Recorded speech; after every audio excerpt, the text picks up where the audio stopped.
I always tell people they're not strays, they're not ferals, they're not domestics. They're San Nicolas Island cats. They'd never had any contact with humans, so for them to accept us has been a very long struggle. My name is Maribel Ramirez. I am almost 75 years old, and my background is mostly education. Prior to that, I was a marine bio major in college. Didn't finish. Bad.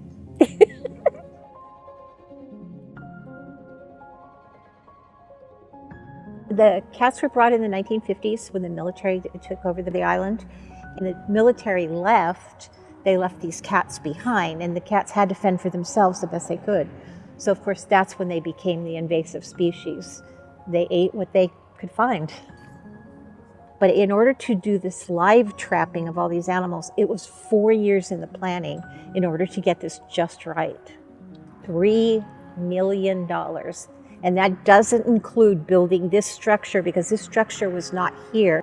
And the reason it came to Ramona is the Fund for Wild Animals was another group that was part of that group that was removing the animals from the island. Actually, I didn't realize I loved cats until I met these guys. I like animals, and actually my intent had been to work with sea animals. Now I get to work with land animals. Their body shape is different from that of other cats. It's more rounded. Their legs are shorter. They have the ringtail look on their tails. The biggest thing about them also is because of inbreeding, they don't have a really good capacity for dealing with any changes in their environment, and they're susceptible to all kinds of diseases. Cancer has been a big one. These guys don't meow. They don't communicate verbally that way. They communicate with eyes. So when I talk to these cats, I'm looking them directly in the eye so that they can read what my intentions are. They are a colony, they're bound to each other. There's Athena, who always needs to cuddle next to somebody. Candy, I call her my candy striper, where she specifically cleans kitties' eyes. Solano, who kind of looks around for his own little private spot. He's like the teenager who needs his own separate room. Scar, who comes down, wants a full-on massage in the morning. I mean, we're talking tummy, head, ears, all the way down to his tail. Sahara, who likes to use other kitties as her pillow.